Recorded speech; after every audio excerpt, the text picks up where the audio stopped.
Good morning. We have in the gospel reading this morning one of the original mountaintop experiences, a moment of revelation, of epiphany, a particular and a life-altering encounter with God. Now, you may or may not have experienced your own mountaintop moment, but I think it's something that many of us strive and yearn for. We seek the opportunity to feel closer to and in deeper relationship with God. And we hear this morning this experience of Peter, John, and James as they witness Jesus' transfiguration. They see his appearance change and his glory revealed. Peter is so taken by the experience that he asks to build dwellings on the mountaintop for Jesus and Moses and Elijah. Peter somehow understands the power and the majesty of the moment. And I think he wanted to try and somehow freeze time and preserve this feeling, or perhaps just make it last as long as humanly possible. After all, there's something about experiencing God and Jesus in that way that makes you want to hold on to and cling tight to that feeling, perhaps out of joy or possibly even out of fear that you might not make your way back there for a long time.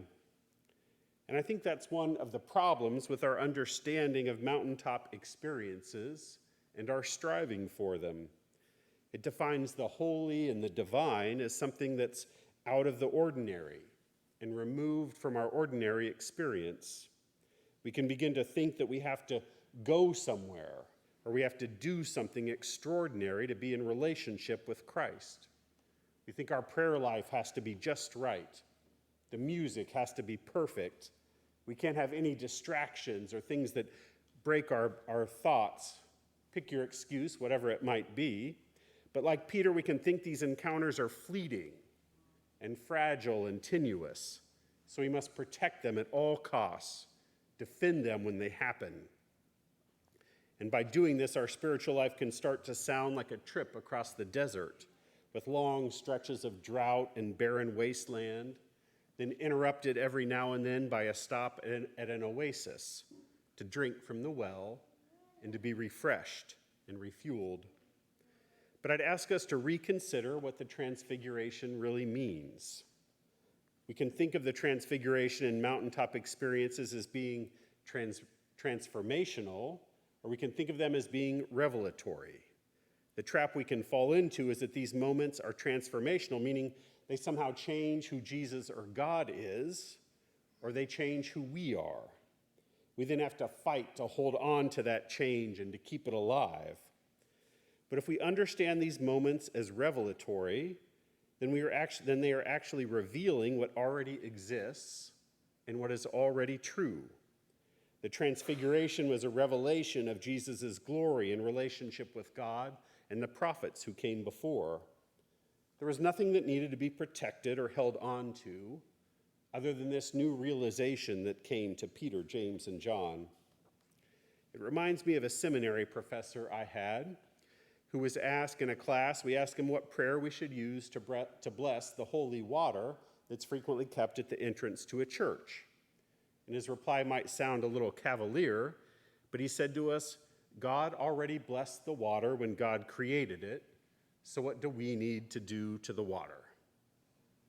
And I think he still gave us an outline of a prayer to use, but I think one of the points he was making is that the prayer does more to remind us of the blessedness of the water and of God's creation than it does to actually transform or to change the water. Again, it's more about revelation than it's about transformation. I think he might also have been reminding us students to stay humble and to remember who is really doing the work of the church, who is really doing the blessing and the creating. But the question ultimately becomes, why is it so hard for us to hold on to this revelation, not just of Jesus' glory and identity, but the revelation that we are also in relationship with God, that we too are God's beloved children? How do we become so convinced in our lives that we need to be somehow transformed or changed? Are we really bold enough to think that we can do something to God's creation, to ourselves, that would make us more desirable or more attractive to God. Revelation doesn't change who we are, it merely changes our understanding of who we are. And when we realize and accept our identity as a beloved child of God, we aren't being changed. We merely begin to live into the reality that was given to us at creation. We stop fighting our God-given identity and begin living as people who were created for relationship with God and with each other, created for love. We don't become something new. We stop denying who we were truly created to be. The planets and the stars don't have to align in just the right order.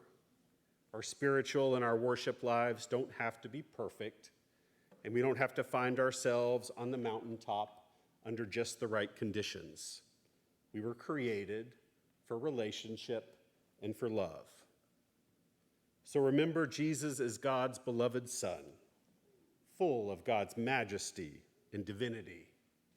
Remember that God is calling you and seeking a deeper relationship with you. Remember that God is here in this moment and in this place and will be with you when you leave. You are God's beloved, created out of love and for relationship. We don't need to be transformed or changed. We need to accept and to live into our God-given identity as God's beloved. Amen.